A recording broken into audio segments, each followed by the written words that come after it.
جنگ کے میدان میں فاتح کی سادہ ترین تعریف یہ ہے کہ وہ قوت جو اپنے مقصد کے حصول میں یا اپنے مقاصد کے حصول میں کامیاب ہو جائے وہ فاتح ہے۔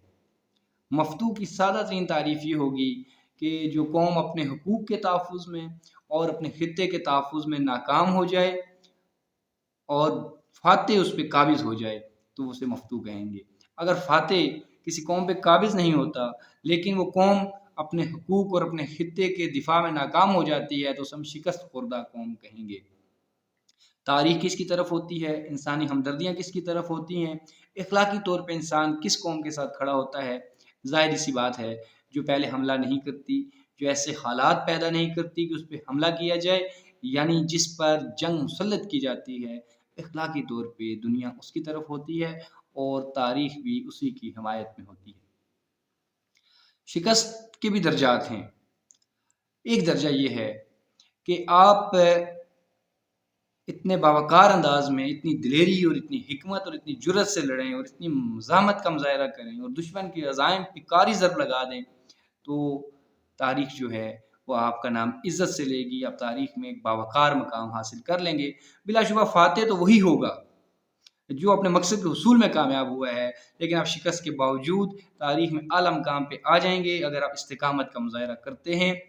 یعنی فاتح الیگزینڈر سکندر اعظم ہی ہوگا، لیکن پورس اپنے غیر معمولی پن سے، اپنی مزاحمت اور حکمت اور دیدہ دلیری کی باعث جو ہے وہ تاریخ میں اعلیٰ مقام اور عزت دار مقام پالے گا۔ فاتح جو ہے وہ چنگیز خان ہی ہوگا، لیکن خوارزم شاہ بھی اپنی جرت اور بہادری کے مظاہرے سے تاریخ میں اعلیٰ مقام حاصل کر لے گا۔ فاتح تو برطانیہ اور انگریز سامراج ہی ہوگا، لیکن ٹیپو سلطان بھی اپنی جرت کے مظاہرے سے، اپنی مزاحمت سے تاریخ میں ایک عزت دار مقام حاصل کر لے گا۔ اب اگر ہم اس تمہیدی گفتگو کے بعد ایران اور امریکہ اور اس کے اتحادی اسرائیل کی جنگ کا جائزہ لیں اور یہاں تعین کرنا چاہیں کہ ان میں سے فاتح کون ہے اور مفتوح کون ہے تو ہمارے پاس ایک بنیادی تعریفیں آ گئی ہیں۔ اخلاقی طور پہ دنیا ایران کے ساتھ ہے۔ اس کی وجہ یہی ہے کہ نہ تو ایران نے پہلے حملہ کیا، نہ ایسے حالات پیدا کیے کہ اس پہ حملہ کیا جاتا، بلکہ اس پہ جنگ مسلط کی گئی ہے۔ وہ تو اپنا دفاع کر رہی ہے، اپنے حقوق کا دفاع کر رہی ہے۔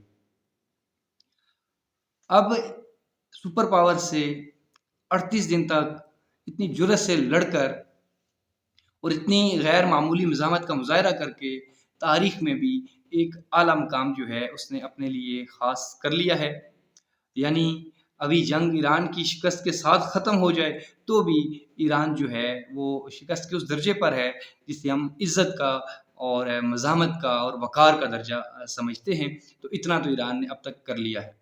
اب ہمیں یہ سمجھنا ہوگا کہ آخر جو ہے اس جنگ میں دونوں طاقتوں کے مقاصد کیا ہیں، کیونکہ فاتح اور مفتوح کا فیصلہ جو ہے وہ تو ان کے مقاصد کے حصول میں کامیابی اور ناکامی کی بنیاد پہ ہوگا۔ تو ہم یہ سمجھتے ہیں کہ امریکہ کے مقاصد کیا تھے، اسرائیل کے مقاصد کیا تھے ایران پہ جنگ کرنے کے، کیونکہ پہلے حملہ آور تو وہی ہیں۔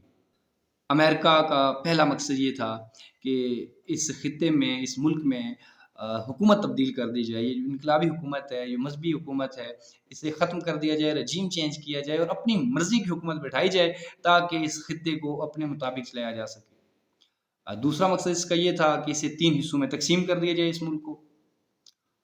اور جو ہے تیسرا بڑا مقصد ان کا یہ تھا کہ جو میزائل ٹیکنالوجی ہے اس کو رول بیک کروا دیا جائے، اس میں ایران کو صفر کر دیا جائے۔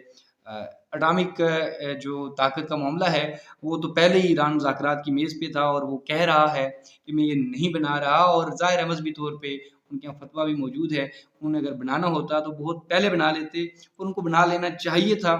بہرحال وہ انہوں نے ابھی تک نہیں بنایا اور وہ یہ بار بار کہتے ہیں کہ ہم نہیں بنا رہے۔ تو ایران امریکہ کے ایجنڈے میں یہ تھا کہ ہم یہ میزائل ٹیکنالوجی وغیرہ ختم کروا دیں گے۔ یاد رہے کہ آپ نے ہرمز جو ہے یہ معاملہ جنگ کے مقاصد میں شامل نہیں تھا کہ آپ نے ہرمز کو کھلوانا ہے، کیونکہ جب جنگ شروع ہوئی تو آپ نے ہرمز باندھی نہیں تھی، وہ راستہ کھلا ہوا تھا۔